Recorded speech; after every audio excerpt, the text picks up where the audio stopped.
Hello everyone, welcome back to my YouTube channel. आप सबका बहुत बहुत स्वागत है मेरे यूट्यूब चैनल में एक बार फिर से, जिसका नाम है माइंड योर इकोनॉमिक्स और जहाँ पे हम तैयारी करते हैं एनटीए यूजीसी नेट जेआरएफ के एग्ज़ाम की। तो बहुत टाइम बाद आज मैं एक वीडियो जो है वो पोस्ट कर रही हूँ। After such a long time मैं आज एक वीडियो जो है वो पोस्ट कर रही हूँ अपने चैनल के ऊपर। कुछ टाइम से मैं काफ़ी ज़्यादा बिजी रह रही थी, जैसे कि आप सब जानते हो मेरा एडमिशन हो गया है पीएचडी में, तो उसकी वजह से थोड़ा सा जो शेड्यूल है वो सेट नहीं बैठ रहा था। उसकी टाइमिंग्स जो है उसमें काफ़ी ज़्यादा थोड़ी प्रॉब्लम आ रही थी, पर अब धीरे धीरे करके मैं सेटल डाउन कर रही हूँ उसमें भी। तो इसीलिए अब से आपको जो वीडियोस हैं वो मैं रेगुलर देने की कोशिश करूँगी। और उसी सीरीज़ के लिए मैंने आज जो है ये वीडियो रिकॉर्ड की है, which is about micro economics. Micro economics से रिलेटेड ये है, आपका पेपर 2 इकोनॉमिक्स जिनका भी है उनके लिए काफ़ी ज़्यादा यूज़फुल रहेगा।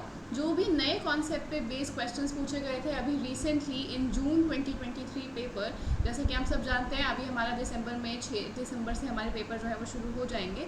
तो उसकी तैयारी के लिए ही मैं ये जो सीरीज़ है वो स्टार्ट कर रही हूँ। इसमें मैं आपको जो भी क्वेश्चंस न्यू पैटर्न के ऊपर बेस्ड हैं, जो भी अब आपने देखा होगा बिल्कुल पैटर्न चेंज हो चुका है, नई टाइप के क्वेश्चंस पूछे जा रहे हैं, प्रॉपर्टी बेस्ड आपको क्वेश्चन पूछे जा रहे हैं, वही same producer surplus, consumer surplus, ये सब अब नहीं पूछा जा रहा है, नए टाइप के क्वेश्चंस आपसे पूछे जा रहे हैं। तो उसी के बेसिस पे मैंने ये वीडियो बनाई है और आप इस वीडियो के अंदर बने रहिएगा एंड तक, बिल्कुल भी इसे स्किप मत कीजिएगा अगर आप अपने कॉन्सेप्ट्स को स्ट्रॉन्ग करना चाहते हैं तो। और जैसा कि आप सब ने ही रिक्वेस्ट किया है इस पूरी सीरीज़ के लिए, तो बिल्कुल भी मुझे डिसअपॉइंट मत होने दीजिएगा। डेफिनेटली इस वीडियो को एक लाइक ज़रूर करके जाइएगा अगर आपको ये वीडियो अच्छी लगती है तो, और अपने फ्रेंड्स के साथ इसे शेयर ज़रूर कीजिएगा। तो सबसे पहले हम स्टार्ट करते हैं हमारे फर्स्ट क्वेश्चन के साथ। तो सबसे पहला क्वेश्चन जो इस बार हमारे पेपर में पूछा गया था, दिस इज़ दिस क्वेश्चन। अब देखो ये जो टॉपिक है ना, ये मैं ऑलरेडी अपनी लाइव क्लास में करवा चुकी हूँ।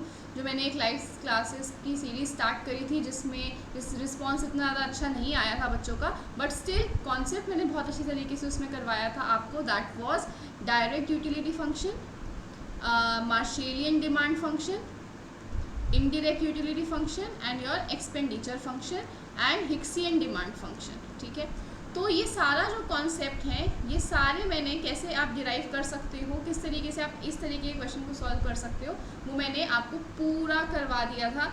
एक मैंने एग्जांपल लिया था कॉप डगलस प्रोडक्शन फंक्शन का, जो कि आपको यहाँ पर देखने को भी मिल रहा है। सेम इसी को मैंने करवाया था लाइव क्लास के अंदर, इसी की डेरिवेशन आपको करवाई थी। तो अगर आपने वो वीडियो नहीं देखी है तो उसे डेफिनेटली आप देख लीजिएगा, आपको मिल जाएगी मेरे ही चैनल के ऊपर लाइव क्लासेस के अंदर। Marshallian demand function, indirect utility function, expenditure function कर आपको मिल जाएगी। शायद 2 पार्ट में मैंने लिया था इसको, तो आप डेफिनेटली इसको देख सकते हैं, काफ़ी ज़्यादा आपके लिए यूज़फुल रहेगी।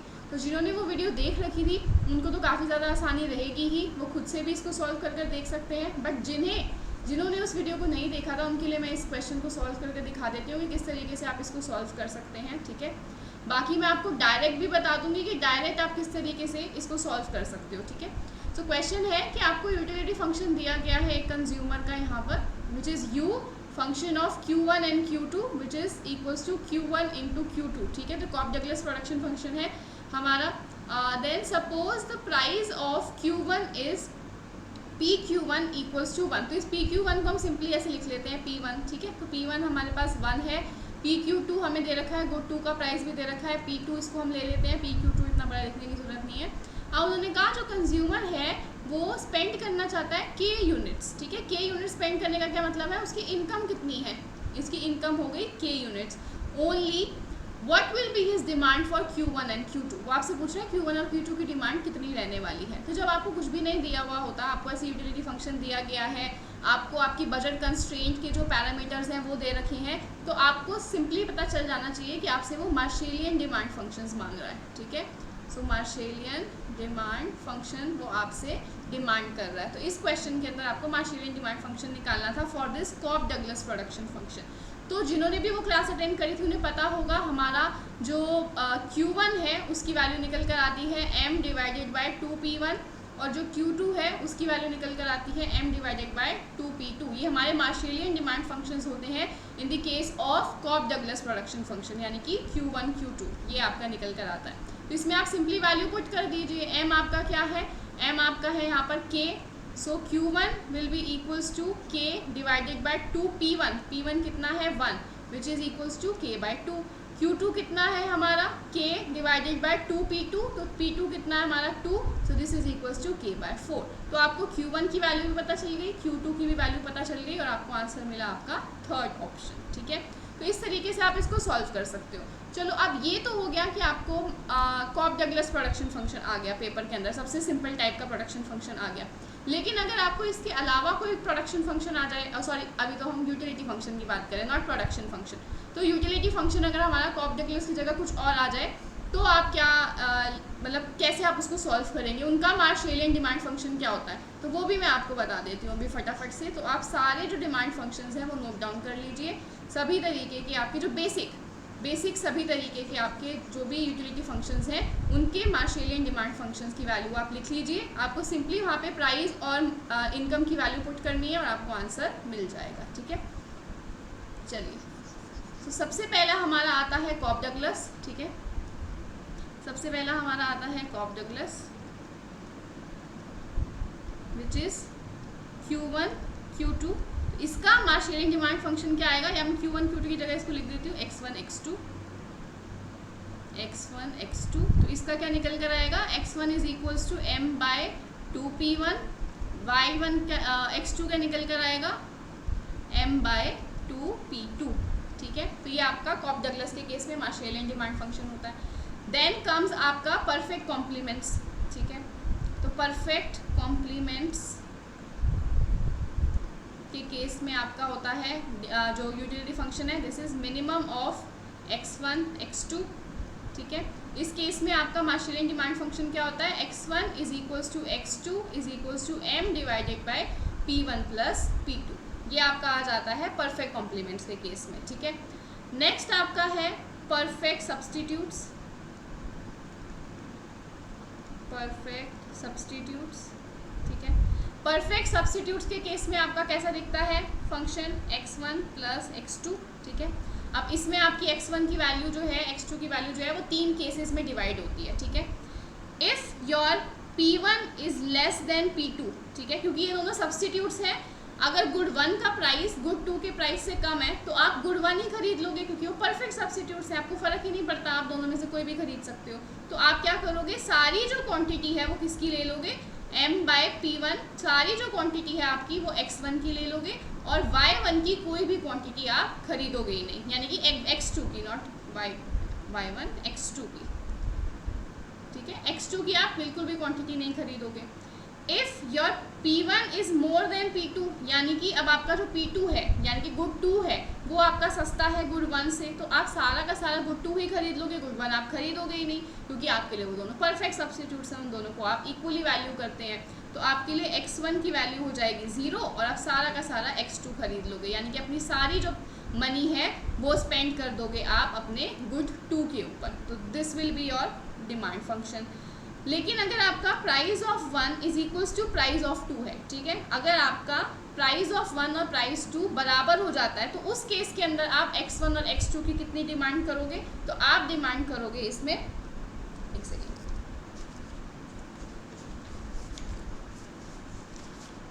हाँ, इसमें आप डिमांड कर देंगे simply x1 is equals to 0 to m by p1, ठीक है, और x2 की आपकी डिमांड हो जाएगी 0 to m by p2। Is this clear? तो ये आपके 3 केसेस हो जाते हैं when you are talking about perfect substitutes case. Okay, अब आ जाते हैं हम हमारे मैक्स फंक्शन के ऊपर। ठीक है, सो मैक्स फंक्शन आपका बहुत ज़्यादा सिमिलर होता है परफेक्ट सब्स्टिट्यूट से ही। ठीक है, this is your max function which is max of x1 x2। ठीक है, इसमें आपका कैसे निकलेगा, if your price of 1 is less than price of 2, वही सेम चीज़ है, आप कौन सा खरीदोगे, x1 पे आप सारा का सारा पैसा खर्च कर दोगे, क्योंकि आपका प्राइस ऑफ 1 गुड 1 जो है आपकी सस्ती मिल रही है, तो आप सारा x1 को खरीद लोगे और x2 को खरीदोगे ही नहीं। ऐसे ही अगर आपका price of 1 is more than price of 2, तो आप सिर्फ गुड 2 को ही खरीदोगे और गुड 1 को बिल्कुल भी खरीदोगे ही नहीं। ठीक है, लेकिन अगर आपका price of 1 is equals to price of 2 हो जाता है, ठीक है, यानी कि जब आपके दोनों के प्राइसेस जो हैं वो बराबर हो जाते हैं, इस केस में आप क्या खरीदोगे, या तो आप खरीदोगे अपना बंडल, मतलब या तो आप बंडल ये खरीदोगे 0 बाय m by p2 और you will buy m by p1, 0। ठीक है, तो ये आपके दो बंडल्स हैं जिनमें से आप कोई भी एक बंडल जो है वो खरीद लेंगे। ठीक है, तो ये आपका हो गया मैक्स फंक्शन। एक लास्ट फंक्शन हमारा बच जाता है which is this function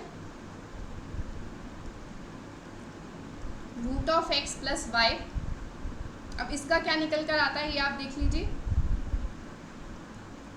your x1 will be equals to p2 square by 4p1 and x2 is equals to 4mp1 minus p2 square by 4p1 p2। ठीक है, तो ये आपके इस केस के अंदर आपको ये वाला मिल जाता है। ठीक है, मार्शेलियन डिमांड फंक्शन। अब ये सारी वैल्यूज़ किस तरीके से निकल कर आई हैं, अगर आप जानना चाहते हो कैसे आप सॉल्व करोगे इनको, तो वो आप करोगे मेरी वीडियोस देखकर। ठीक है, तो लाइव क्लास मैंने ली थी based on this Marshallian demand function, तो आप उसको रेफ़र कर सकते हो, आपको पता चल जाएगा ये वैल्यूज़ कहाँ से आई हैं। लेकिन अगर आप उसकी डेरिवेशन नहीं देखना चाहते हो तो आप सिंपली ये सारे फंक्शंस जो हैं इसको नोट डाउन कर लीजिए, और जब भी आपको पेपर में सिमिलर फंक्शन दिखता है तो आप ये वाली वैल्यूज़ पुट कर दीजिए, इनकम और प्राइजेस पुट कीजिए, आपको आपका आंसर मिल जाएगा। ठीक है, आगे बढ़ते हैं नेक्स्ट क्वेश्चन की तरफ। Properties of expenditure function are. अब ये तो क्वेश्चन आप आसानी से कर ही सकते हो क्योंकि मैंने अपने टेलीग्राम चैनल के ऊपर एक्सपेंडिचर फंक्शन भी और इनडायरेक्ट यूटिलिटी फंक्शन भी और अपनी लाइव क्लास के अंदर भी मैंने इनकी जो प्रॉपर्टीज़ हैं वो ऑलरेडी शेयर कर दी हैं। ठीक है, तो आप उन प्रॉपर्टीज़ को रेफ़र करेंगे तो आपको पता चल जाएगा कि इसका आंसर क्या है। सिंपली आपको सारी प्रॉपर्टीज़ जो है वो याद करनी पड़ेंगी। तो सबसे पहला है हमारा properties of the expenditure function. तो जो प्रॉपर्टीज़ ऑफ एक्सपेंडिचर फंक्शन है वो क्या कहती है कि expenditure function is non decreasing in prices. ठीक है, तो expenditure is non decreasing in prices का क्या मतलब है कि आपका जो एक्सपेंडिचर फंक्शन है वो या तो कांस्टेंट रहेगा अगर आपके प्राइस में चेंज आता है, या फिर आपका जो एक्सपेंडिचर फंक्शन है वो सिर्फ इंक्रीज करेगा। ठीक है, तो नॉन डिक्रीजिंग का मतलब क्या है, ईदर कांस्टेंट और इंक्रीजिंग। ठीक है, यानी कि कभी भी डिक्रीज नहीं करेगा आपका एक्सपेंडिचर फंक्शन अगर आपका प्राइस इंक्रीज करता है। तो ये तो आपको पता ही है भाई देखो, अगर आपका प्राइस जो है वो बढ़ रहा है तो इस कमोडिटी, अगर आप सोचो आप पहले कमोडिटी खरीद रहे थे x, ठीक है, इस पर आप कितना खर्चा कर रहे थे xp या px सिंपली। ठीक है, अगर अब आपका ये प्राइस बढ़ जाता है, ये जो प्राइस है ये बढ़ जाता है, तो इस पे जो टोटल खर्चा है वो भी तो बढ़ जाएगा ना। फॉर एग्जांपल अगर आप पहले x की 10 यूनिट्स खरीद रहे थे 5 रुपये के ऊपर, तो आप खर्चा कितना कर रहे थे 50। अब आप x की 10 ही यूनिट खरीद रहे हो पर उसका प्राइस बढ़ के 10 हो जाता है, तो अब आपका खर्चा बढ़ गया ना, 50 से 100 हो गया। तो वो यही चीज़ कहना चाह रहा है कि जो आपका एक्सपेंडिचर फंक्शन है वो कभी भी डिक्रीज़ नहीं करता है इन प्राइजेस। अगर आपके प्राइस में चेंज आएगा तो वो हमेशा नॉन डिक्रीजिंग रहेगा। Next, expenditure function is homogeneous of degree 1 in prices. ठीक है, तो जो एक्सपेंडिचर फंक्शन होता है वो प्राइजेस के अंदर डिग्री होमोजीनियस होता है और डिग्री 1 का होमोजीनियस होता है। ठीक है, जैसे अगर आप वहाँ पे एक्सपेंडिचर फंक्शन में जब आप पुट करेंगे, मैं आपको बता देती हूँ, वैसे तो मैंने ये करा रखा है अपनी लाइव क्लास के अंदर भी, बाकी मैं एक एग्जाम्पल ले लेती हूँ। जैसे आपका कॉप डगलस के अंदर एक्सपेंडिचर फंक्शन कितना निकल कर आता है, this is expenditure function is equals to 2 root p1 p2 u। ठीक है, तो ये आपका निकल कर आता है expenditure function in the case of Cobb Douglas production function. अब अगर मुझे प्रूफ करना है कि ये होमोजीनियस ऑफ डिग्री 1 है तो मैं कैसे करूँगी, मैं जिस सारा जो p1 और p2 है, p1 और p2 को मैं क्या करती हूँ, लैम्डा से मल्टीप्लाई कर देती हूँ, एक कोएफिशिएंट से मल्टीप्लाई कर कर देखूंगी कि मुझे कितना मिल रही है वैल्यू। तो मैं यहाँ पर पुट करती हूँ e is equals to 2 lambda p1 lambda p2 u। फिर अगर मैं इसको आगे सॉल्व करूँ, this is going to be 2 root under lambda square p1 p2 u। अभी लैम्डा का स्क्वायर है तो बाहर आ जाएगा एक lambda, so this is going to be lambda 2 root p1 p2 u। और ये मेरी किसकी वैल्यू थी, एक्सपेंडिचर फंक्शन की वैल्यू थी, so this is going to be lambda e।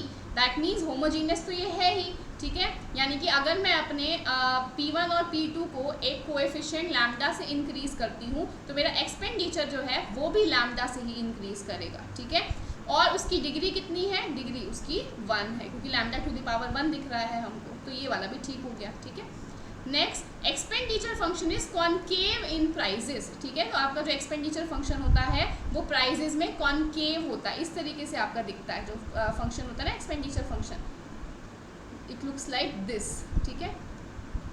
So that is why it is increasing, यानी कि non decreasing in prices but it is concave in nature, ठीक है। नेक्स्ट आ जाते हैं, EPU is continuous in P for all P more than 0।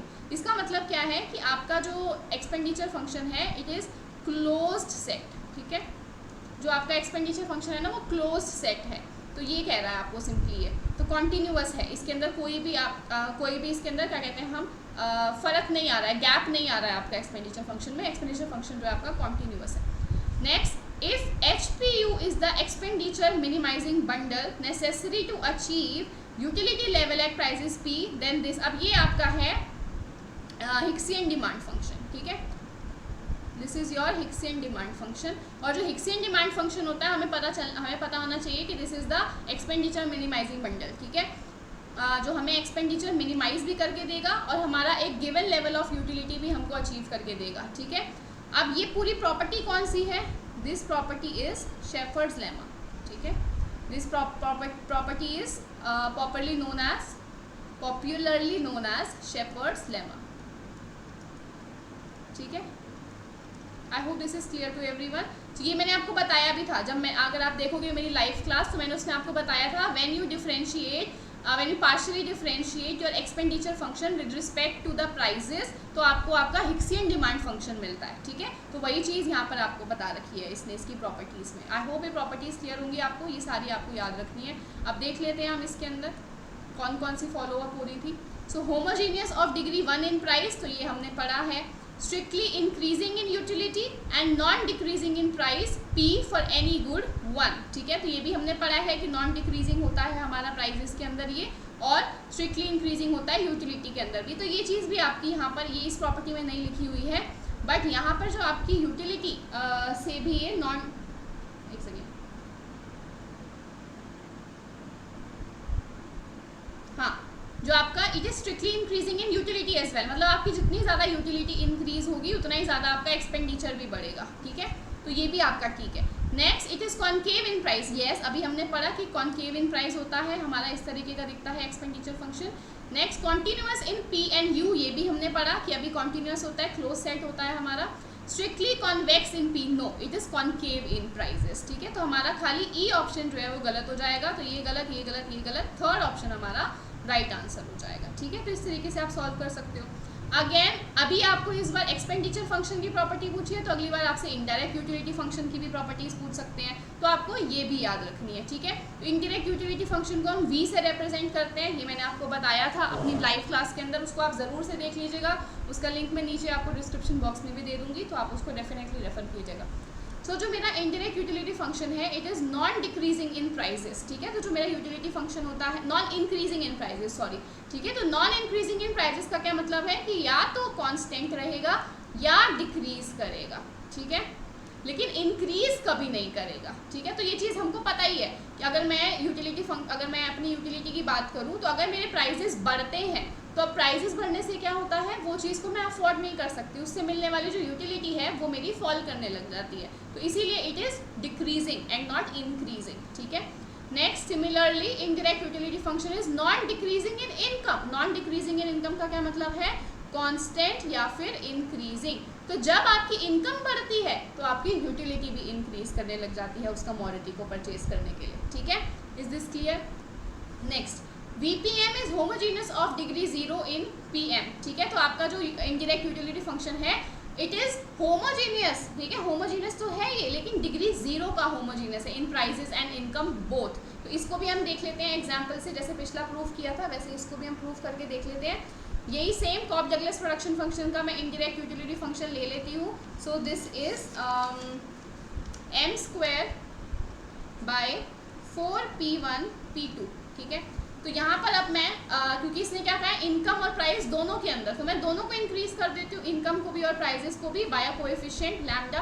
तो इसको मैं देखती हूँ, दिस इज लैम्डा m का square divided by 4 lambda p1 lambda p2। अब इसको देखते हैं, this is lambda square m² divided by ये भी लैम्डा, ये भी लैम्डा, ये बाहर आ जाएगा lambda square, so this is lambda square 4 P1 P2, lambda square से लैम्डा स्क्वायर जो है वो कट हो जाएगा, so this is going to be lambda to the power 0 m square 4 P1 P2 क्या था मेरा utility function, indirect utility function. So ये आ गया मेरा कि ये होमोजीनियस तो है, यानी कि अगर मैं होमोजीनियस तो है लेकिन डिग्री 0 का होमोजीनियस है। इसका मतलब अगर मैं इनकम और दोनों कमोडिटी की प्राइजेस को इंक्रीज करती हूँ इन द सेम प्रपोर्शन, तो मेरी इनडायरेक्ट यूटिलिटी फंक्शन पे कोई भी फर्क नहीं पड़ेगा, क्योंकि वो नलीफाई हो जाएगा इम्पैक्ट। जो भी मेरा प्राइस में इंक्रीज हुआ वही मेरा इनकम में भी इंक्रीज हो गया, तो यहाँ से जो मैं अफोर्ड नहीं कर सकती थी वो मुझे वहाँ से कॉम्पनसेट हो गया है, ठीक है। सो दैट इज वाई मेरा indirect utility function will not change, it will not have any impact on my indirect utility function. एक ये हो गया। Next indirect utility function is quasi convex, ठीक है। कोजाई का मतलब क्या होता है, like, it is not completely convex but it is like convex in prices, ठीक है। That is P VPM is less than K is a convex set for all K, ठीक है, convex set है ये आपका। नेक्स्ट फोर्थ प्रॉपर्टी है that it is continuous at all P more than 0 M more than 0। तो अगर आपका P जो है it is more than 0 और M भी आपका more than 0 है, then your मतलब पॉजिटिव है अगर आपके प्राइजेस भी और इनकम भी, तो आपका जो इंडायरेक्ट यूटिलिटी फंक्शन है it is going to be continuous, again it is going to be a closed set, ठीक है। I hope this is clear. ये सारी प्रॉपर्टीज़ आपको याद होनी चाहिए, पेपर के लिए इंपॉर्टेंट है, अब इम्पॉर्टेंट हो चुकी है, पहले नहीं पूछी जाती थी। अच्छा, एक और चीज़ जो ये आपको इस बार पेपर में माइक्रो के क्वेश्चन देखने को मिले हैं, ये आपको जो ज़्यादातर मेरी जो ऑब्जर्वेशन में आया है, दीज आर फ्रॉम हेल्वेरियन, ठीक है। हेल्वेरियन की बुक है एक, इंटरमीडिएट माइक्रो इकोनॉमिक्स, ठीक है। तो ये इसमें से क्वेश्चंस आपको पूछे गए हैं, ठीक है। तो इसको आप ज़रूर से रेफ़र कीजिएगा इसमें माइक्रो इकोनॉमिक्स की प्रिपरेशन में। तो अगर आप जो कोई निकल्सन एंड स्नाइडर को अगर आप कर रहे हो तो उसके अंदर मुश्किल है आपको ये सारी प्रॉपर्टीज़ वगैरह मिलना।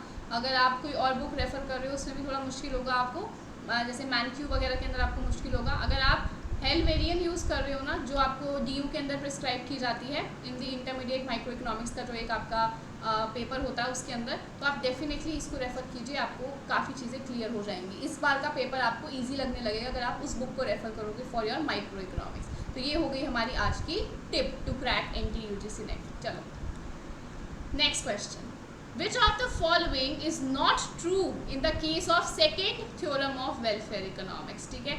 तो आपको दोनों ही इंपॉर्टेंट है, मैंने ये आपको बोला भी था, first welfare theorem as well as second welfare theorem, both are very important from the point of view of your paper, ठीक है। दोनों ही बहुत ज़्यादा इंपॉर्टेंट हैं, तो आपको ये दोनों अच्छे से करनी है। अभी जो हमको क्वेश्चन आया है this is from second theorem of welfare economics.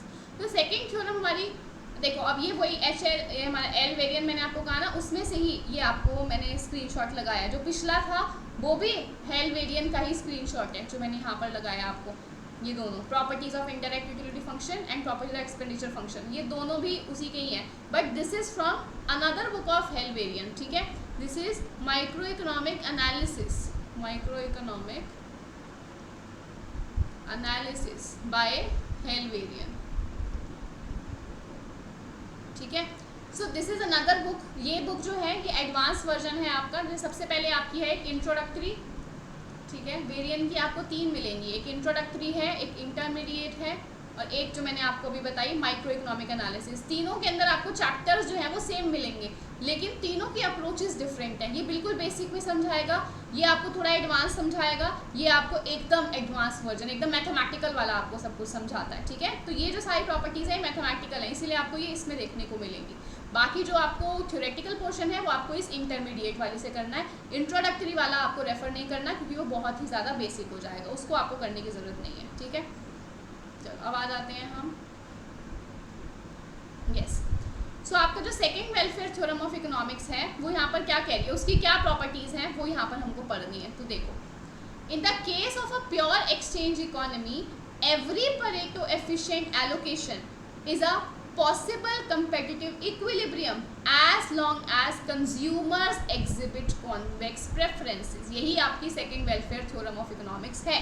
वो क्या वेलफेयर इकोनॉमिक्स है, वो क्या कहती है कि आपका जो भी परेटो एफिशिएंट एलोकेशन है ना, वो competitive equilibrium हो सकता है, ठीक है। It can be a possible competitive equilibrium if your consumer has convex preferences, यानी कि जब तक उसका इंडिफरेंस कर्व कॉन्वेक्स है तब तक आपका जो परेटो एफिशिएंट एलोकेशन है, हर परेटो एफिशिएंट जो एलोकेशन है वो आपकी कंपेटिटिव इक्विलिब्रियम हो सकती है। कंपेटिटिव इक्विलिब्रियम क्या है? दिस इज परफेक्ट कंपटीशन का जो इक्विलिब्रियम है, ठीक है।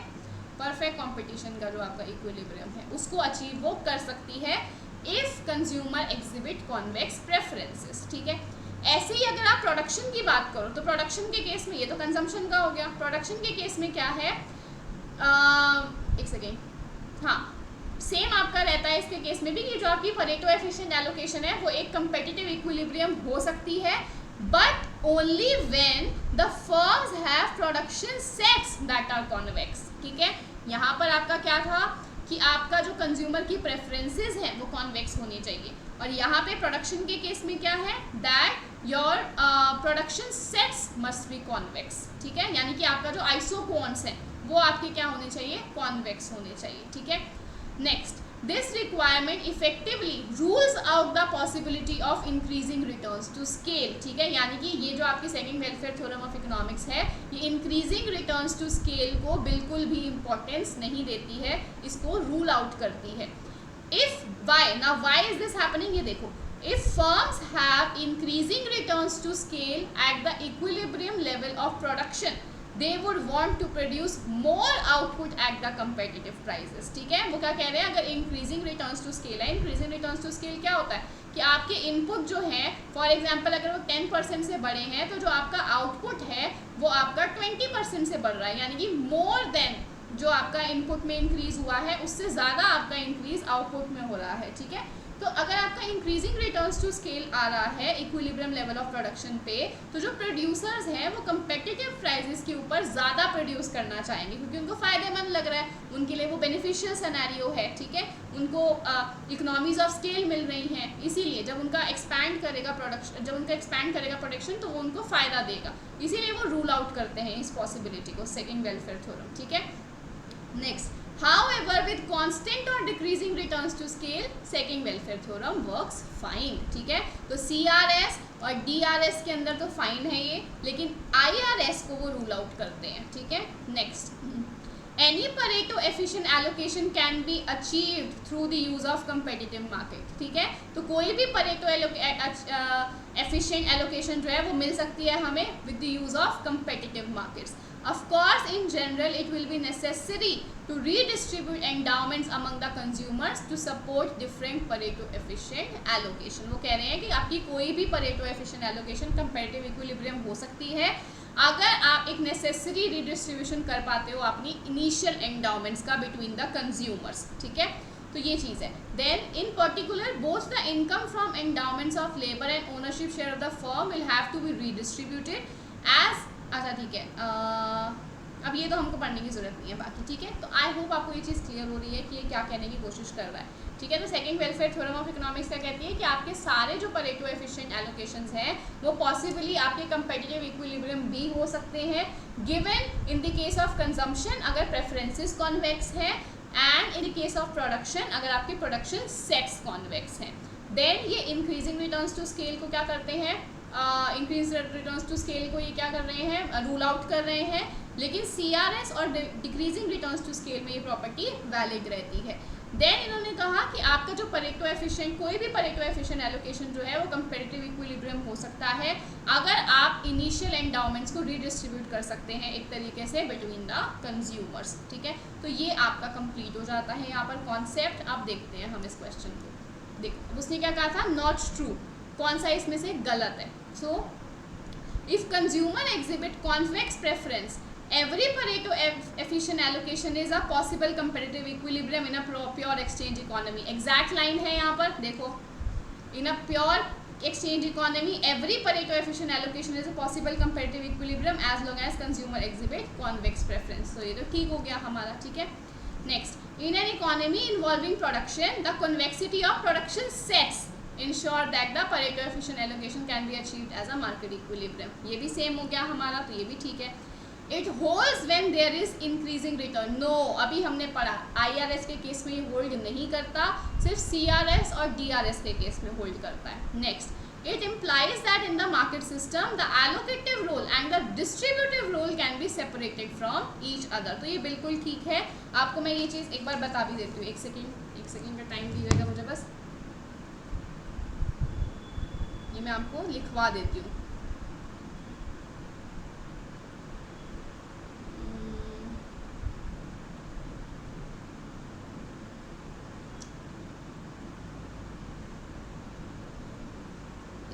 हाँ, देखिए इस चीज़ को आप लिख लीजिए. एलोकेटिव रोल क्या होता है? इट इंडिकेट्स रिलेटिव स्कैरसिटी या स्कार्सिटी, नॉट स्कैरसिटी, चलो scarcity. Next, distributive role is related to determination of how many goods different people can purchase.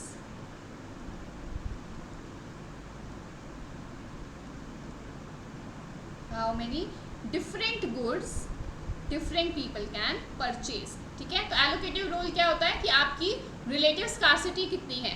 Then distributive role क्या दिखाता है कि जो अलग अलग लोग हैं वो कितनी अलग अलग गुड्स को परचेज कर सकते हैं. तो जो ये second welfare theorem of economics है, ये आपको इम्प्लाई करती है कि एलोकेटिव रोल और डिस्ट्रीब्यूटिव रोल जो है वो आपस में एक दूसरे से अलग हो सकते हैं. They can be separated from each other. ठीक है, so this statement is also right. सिर्फ आपकी थर्ड स्टेटमेंट जो है वो गलत है, तो आपका आंसर भी थर्ड हो जाएगा क्योंकि नॉट ट्रू ही आपको बताना था. अब आ जाते हैं नेक्स्ट पे. Next question. Yes, which of the following is true for the Clark Wicksteed Walras production exhaustion theorem. ठीक है, कह रहे कौन सा इनमें से आपका ठीक है. सबसे पहले तो हमें पता होना चाहिए क्लार्क-विक्सटीड और वॉलरस प्रोडक्ट एग्जॉशन थ्योरम है क्या. वैसे तो हम इसको normal Clark product exhaustion theorem भी कह देते हैं, कभी विक्सटीड प्रोडक्ट एग्जॉशन थ्योरम भी कह देते हैं. पॉपुलरली हम इसको प्रोडक्ट एग्जॉशन थ्योरम के नाम से ही जानते हैं. सो प्रोडक्ट एग्जॉशन थ्योरम नाम से ही समझ में आ रहा है दैट योर प्रोडक्ट या your total product is getting exhausted. तो ये एग्जॉस्ट कब होता है? हम कहते हैं कि जो भी हमारे इनपुट्स हैं, ठीक है, फॉर एग्जांपल लेबर है या जो कैपिटल है, जब हम इनपुट्स को उनकी मार्जिनल प्रोडक्टिविटी के अकॉर्डिंगली पे करते हैं, ठीक है, जब हम इनपुट्स को उनकी मार्जिनल प्रोडक्टिविटी के अकॉर्डिंगली पे करते हैं, तो हमारा जो टोटल प्रोडक्ट है वो कम्प्लीटली एग्जॉस्ट हो जाता है. ठीक है, ये चीज़ समझ में आई. इफ़ आई एम पेइंग, मतलब नॉट ज़ीरो, बट मेरा पूरा जो टोटल प्रोडक्ट है वो ख़त्म हो जाता है. अगर जैसे मैंने टोटल प्रोडक्ट कुछ भी चीज़ प्रोड्यूस करी, तो वो जो प्रोडक्शन है वो पूरी की पूरी ख़त्म हो जाएगी अगर मैं लेबर को उसकी मार्जिनल प्रोडक्टिविटी के हिसाब से और कैपिटल को उसकी मार्जिनल प्रोडक्टिविटी के हिसाब से पे कर देती हूँ. तो ठीक है, इज दिस क्लियर. तो इसका फॉर्मूला हो जाता है हमारा simply labour into marginal productivity of L plus capital into marginal productivity of L becomes equals to your total product या फिर Q. So this is your product exhaustion theorem कि if you pay inputs as per their marginal productivity, your total product will be completely exhausted. ठीक है, तो अब इसकी कुछ properties हैं वो हम देख लेते हैं. The assumption of homogeneous production function is no, it is not necessary. Homogeneous production function होना necessary यहाँ पर नहीं होता है. नॉन होमोजीनियस प्रोडक्शन फंक्शन पे भी आपकी ये प्रोडक्ट एग्जॉशन थ्योरम चलती है. So this is right. It is an identity that holds for all values of the variable. No, ठीक है, so it is not an identity because of this reason. ठीक है, because it holds for all values of the variable, it is not an identity. तो ये गलत हो जाता है आपका. So it is not an identity since it holds only for the values of the variables in the long run equilibrium. सिर्फ long run equilibrium वाली values के लिए काम करती है. Next, it holds for all types of production function. Yes, it holds for all types of production function. तो answer आपका क्या हो जाएगा? C, D and E. Fourth option आपका ठीक हो जाएगा. आगे आ जाते हैं हम. Which of the following holds for Bertrand's duopoly model. तो मैंने ये अच्छे से आपको करवाया हुआ है, बर्ट्रेंड का भी, कूर्नो का भी, इन द ओलिगोपोली मॉडल्स। तो आप मेरी माइक्रो इकोनॉमिक्स की मैराथन देख सकते हो, फर्स्ट मैराथन जो मैंने माइक्रो इकोनॉमिक्स की ली थी आपकी, उसको आप देख सकते हैं। उसके अंदर मैंने अच्छे से सारे ओलिगोपोली जो मॉडल्स हैं वो करवाए थे आपको, इंक्लूडिंग कूर्नो, बर्ट्रेंड, चैम्बरलिन और भी जो भी आपके हैं वो सारे मैंने आपको एक्सप्लेन कर रखे हैं उसके अंदर। तो आप डेफिनेटली उसको देख लीजिएगा, काफ़ी ज़्यादा इंपॉर्टेंट है वो आपके लिए। और ये मैंने आपको अच्छे से, मतलब बहुत ही इन डिटेल जाके दो सारे मॉडल समझा रखे हैं ऑन अनअकैडमी एज वेल। जब मैं अनअकैडमी में पढ़ा रही थी तो स्पेशल क्लासेस में मैंने ये एक्सप्लेन करे हुए ओलिगोपोली मॉडल्स, तो उसको भी अगर आप देखना चाहो तो देख सकते हो। मेरी प्रोफाइल पे जाके आपको सिमरन सहगल आप सर्च करोगे, वहाँ पर आपको मिल जाएगा। अगले 1 साल तक तो मिल ही जाएगा, क्योंकि अभी तो मैंने छोड़ दिया है अनअकैडमी, तो अगले 1 साल तक आपको वो वीडियोज़ जो है वो मिलेंगी ही, तो आप डेफिनेटली उसको देख सकते हो, ठीक है ना। चलो अब मैं आपको यहाँ पर एक्सप्लेन कर देती हूँ थोड़ा सा, जो उन वीडियोज़ को नहीं देखना चाहते हैं इसी वीडियो में ये चीज़ समाप्त हो जाए, तो उनको मैं ये चीज़ बता देती हूँ कि बर्ट्रेंड और कूर्नो का जो मॉडल है वो कहता क्या है, ठीक है। इसको हम कंप्लीटली, इनकी जितनी भी अजम्पशंस हैं वो हम यहाँ पर नोट डाउन कर लेंगे, ठीक है। Just give me a second.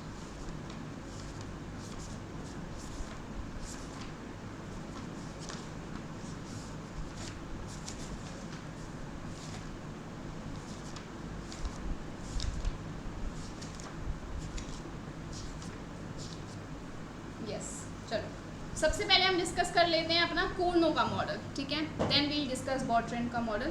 कूर्नो का मॉडल पहले सबसे पहले हम डिस्कस कर लेते हैं। एक सेकेंड, यहाँ पर कूर्नोस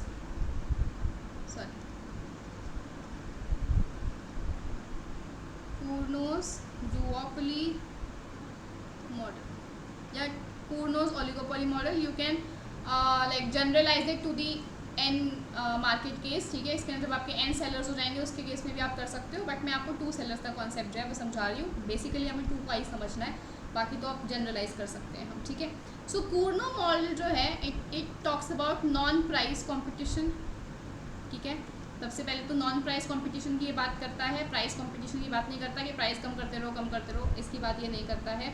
सबसे पहले यहाँ पे आपकी जो असम्पशन है दिस इज कि 2 प्रॉफिट मैक्सिमाइजिंग फर्म्स हैं आपकी मार्केट के अंदर, ठीक है। 2 फर्म्स हैं जो अपने प्रॉफिट मैक्सिमाइज करने के बारे में सोच रही हैं। बोथ फर्म्स आर नाइव, ठीक है, बहुत ही ज़्यादा भोली हैं। ये दोनों जो फर्म्स या दोनों जो सेलर्स हैं बहुत ज़्यादा भोली हैं और ये नहीं समझ पाती हैं आउटपुट चेंज को, ठीक है। क्या नहीं समझ पाती ये आउटपुट चेंज को, यानी कि ये क्या अज्यूम करती हैं कि अगर मैं अपना आउटपुट चेंज करूँगी मार्केट के अंदर, अगर मैं अपना आउटपुट इंक्रीज़ करूँगी मार्केट के अंदर, तो ये अज्यूम करते हैं कि जो सामने वाला सेलर है ना वो आउटपुट को चेंज नहीं करेगा, वो आउटपुट को कांस्टेंट रखेगा, ठीक है। तो ये क्या अज्यूम करके चलते हैं कि अगर मैं अपना आउटपुट चेंज करूँगा तो सामने वाला अपने आउटपुट को चेंज नहीं करेगा, कांस्टेंट रखेगा मार्केट के अंदर। तो ये इसकी एक अजम्पशन होती है। अब ऐसा तो है नहीं ना किसी भी मार्केट में कि अगर आप अपना आउटपुट चेंज कर रहे हो तो सामने वाला चेंज नहीं करेगा, कंपेटिटर तो उसी टाइम रिएक्ट करता है आपका। तो इसीलिए हम कहते हैं कि ये नाइव हैं, दोनों भोले हैं बहुत ही ज़्यादा। एक तो ये चीज़ हो गई। Next, both the sellers are selling identical products, homogeneous products जो हैं वो बेच रहे हैं। जो आपका बेसिक एग्जाम्पल इसके अंदर दिया गया था दैट वाज मिनरल वाटर का, ठीक है। मिनरल वाटर जो है वो दोनों बेच रहे हैं। नेक्स्ट, आपका जो कॉस्ट फंक्शंस हैं वो भी आइडेंटिकल हैं, ठीक है। कॉस्ट फंक्शंस भी आपकी आइडेंटिकल हैं और जो मार्जिनल कॉस्ट है दोनों फर्म्स की वो कितनी है, 0 है। कोई मार्जिनल कॉस्ट नहीं है उनकी, एडिशनल कॉस्ट उनको लगी नहीं रही है एक्स्ट्रा आउटपुट प्रोड्यूस करने के लिए, ठीक है। नेक्स्ट, ठीक है, ये चीज़ हमारी हो गई, सारे के सारे हमारी अजम्पशंस हो गई। अब जो मेन चीज़ हमें इसके अंदर समझनी है वो क्या है कि अगर मार्केट के अंदर इंडिविजुअली दोनों प्रोड्यूस करते हैं, ठीक है। अगर इंडिविजुअली दोनों प्रोड्यूस करते हैं तो ईच फर्म कितना प्रोड्यूस करेगी मार्केट का, ईच फर्म प्रोड्यूस करेगी मार्केट का 1/3, ठीक है। अगर दोनों कलेक्टिवली प्रोड्यूस करते हैं, ठीक है, अगर दोनों कलेक्टिवली प्रोड्यूस करते हैं तो दोनों कितना प्रोड्यूस कर लेंगे, 1/3 + 1/3, 2/3 जो है वो मार्केट का आउटपुट प्रोड्यूस कर लेंगे, ठीक है। इन केस ये तो हो गया हमारा अगर 2 फर्म्स हैं, ठीक है। This is in the case of n = 2। लेकिन अगर आपका जो n है वो स्पेसिफाइड नहीं है, आपको नहीं पता n कितना है, if there are n firms in the market, तो इंडिविजुअली अगर प्रोड्यूस कर रहा है एक सेलर तो कितना प्रोड्यूस करेगा वो, each firm will produce 1/n+1, ठीक है, क्योंकि आप यहाँ पर देख सकते हो he was producing 1/3, that is 1/2+1। 2 क्या था, number of firms in the market, ठीक है। तो ऐसे ही अगर n फर्म्स हैं तो n+1 कर दोगे। अगर ये कलेक्टिवली दोनों प्रोड्यूस करेंगे तो कितना प्रोड्यूस कर सकते हैं, 1n/n+1, ठीक है। इसको आप देख सकते हो, this is 2/3 which is 2 divided by 2+1, this is n divided by n+1। n क्या है, number of firms in the market. तो ये इतना प्रोड्यूस कर सकते हैं अपनी टोटल आउटपुट का, ठीक है। यहाँ पर जो आपका इक्विलिब्रियम होगा that will be stable equilibrium, ठीक है। इक्विलिब्रियम आपका स्टेबल आ जाएगा where your reaction curves will interact, ठीक है। Reaction curves of both firms intersect, वहाँ पे आपको क्या मिलेगा, स्टेबल इक्विलिब्रियम मिलेगा, जहाँ पे reaction curves of both firms will intersect. अब रिएक्शन कर्व क्या है वो चीज़ मैं आपको बताती हूँ थोड़ी देर के अंदर। नेक्स्ट है आपका कि आपके जो आइसोप्रोफिट फंक्शंस हैं या आइसोप्रोफिट कर्व्स जो हैं, those are concave to the axis, ठीक है। अब देखो मैं आपको समझाती हूँ कैसे। ये चीज़ मैंने वैसे अनअकैडमी में अच्छे से समझा रखी है, पर यहाँ पे भी समझा देती हूँ। अगर मैं बात कर रही हूँ ए के रिएक्शन फंक्शन की, ठीक है, तो ए का जो रिएक्शन फंक्शन है वो कुछ इस तरीके का दिख रहा है, ठीक है। अब ए का ऐसा दिख रहा है, ये क्यों दिख रहा है, क्योंकि ये आइसोप्रोफिट कर्व इसके कैसे हैं, कॉनकेव हैं, ठीक है। This is the reaction function of A, these are the isoprofit curves of A. तो ये कैसे हैं, कॉनकेव टू द ओरिजिन, मतलब ओरिजिन नहीं, कॉनकेव टू द एक्सिस। यहाँ पे हम ए ले रहे हैं, यहाँ पे हम बी ले रहे हैं, ठीक है। यहाँ पे बी है, यहाँ पे ए है। ऐसे ही अगर मैं बी का बनाना तो रिएक्शन फंक्शन ऐसा बनेगा इसके अंदर, कॉनकेव टू द एक्सिस, क्योंकि बी का रिएक्शन फंक्शन है ये, this is the reaction function for B, these are the isoprofit curves of B. तो इसीलिए ये concave to the y axis है, क्योंकि बी हमने वाई एक्सिस के ऊपर लिया है। Is this clear? तो ये चीज़ आपको याद रखनी है। Next, reaction functions are steep to the rival's axis, ठीक है। राइवल एक्सिस के पास ये स्टीप है। अगर आप देखोगे बी का बात करो तो बी का रिएक्शन फंक्शन कैसा दिख रहा है, इस तरीके का दिख रहा है। तो it is steep for this. अगर आप इसको देखो, इस तरीके से देखो तो ये स्टीप दिख रहा है आपका, है ना। और अगर आप इसको देखोगे ए के रिएक्शन फंक्शन को इस तरीके से, वैसे तो ये आपका अगर आप वाई एक्सिस की तरफ देखो दिस इज स्टीप, अगर लेकिन आप एक्स एक्सिस के रिस्पेक्ट में देखो दिस इज फ्लैट, ठीक है। So I hope this is clear. एक सेकेंड रुको, मैंने गलत तो नहीं बोल दिया, एक चीज़ मैं दोबारा बताती हूँ, रुको।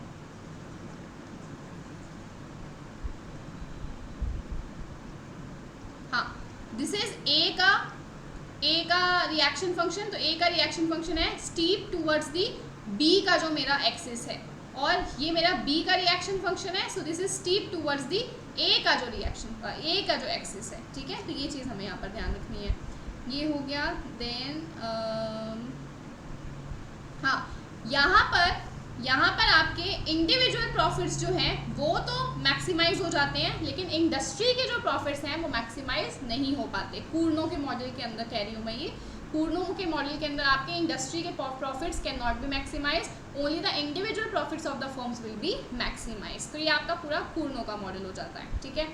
चलो अब आ जाते हैं हम बर्ट्रेंड के मॉडल पे। तो बर्ट्रेंड का जो मॉडल है वो बहुत ही थोड़ा सा डिफरेंट है इससे, तो मैं इसी को थोड़ा सा चेंज करके यहाँ पर आपको देती रहूँगी। दिस इज बर्ट्रेंड्स मॉडल, ठीक है। This is also non price, ये भी आपका नॉन प्राइस है, इसमें भी प्राइस का कॉम्पिटिशन वो नहीं रखते हैं। नेक्स्ट, 2 प्रॉफिट मैक्सिमाइजिंग फर्म्स यहाँ पर भी हैं, दोनों नाइव हैं, दोनों भोली हैं, लेकिन ये किस पे फोकस करती हैं, प्राइस चेंज के ऊपर, ठीक है। प्राइस चेंज यानी कि ये सोचती हैं कि अगर आज मैं, मतलब फर्म सोचती है अगर मैं अपना प्राइस आज चेंज कर दूंगी तो जो सामने वाला सेलर है वो अपना प्राइस कांस्टेंट रखेगा, वो अपना प्राइस चेंज नहीं करेगा। पर क्या ऐसा असली में होता है मार्केट में? अगर आप आपका प्राइस चेंज करोगे, कंपेटिटर झट से रिएक्ट करता है और आप अपना प्राइस जो है वो चेंज कर लेता है, ठीक है। तो इसीलिए ये जो फर्म्स हैं इनको हम नाइव कहते हैं, भोला कहते हैं, क्योंकि ये चीज़ नहीं रियलाइज़ कर पा रहे कि अगर वो अपना प्राइस चेंज करेंगे तो सामने वाला भी प्राइस चेंज करेगा, ठीक है। सो दे अज्यूम कि अगर if they are changing their prices, the price of the other firm will remain constant. Identical products बेच रहे हैं, कॉस्ट फंक्शन आइडेंटिकल है, मार्जिनल कॉस्ट 0 है, ये आपका सेम चलेगा सारा का सारा, ठीक है। देन ये आपका इसके अंदर वैलिड नहीं होता, इसको हम रिमूव कर देते हैं।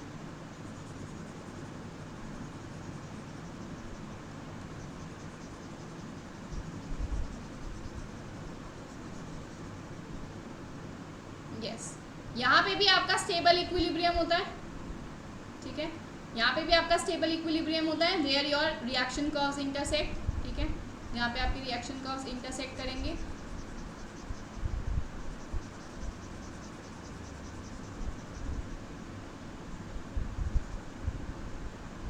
Yes, now here your isoprofit functions या isoprofit curves are convex to the axis, ठीक है, कॉन्वेक्स होते हैं आपके, and reaction functions are flat to the rival axis, ठीक है, reaction functions are flat to the rival axis, ठीक है। अब देखो कैसे बनेगा हमारा, this is A, this is B, यहाँ पर भी this is A, this is B. तो अगर मैं ए का रिएक्शन फंक्शन बनाना चाहूँ तो इसके आइसोप्रोफिट फंक्शंस कैसे बनेंगे, मेरे कॉन्वेक्स बनेंगे, कॉन्वेक्स टू द एक्सिस बनेंगे, तो ये मेरा रिएक्शन फंक्शन हो जाता है ए का, ठीक है, रिएक्शन फंक्शन ऑफ ए।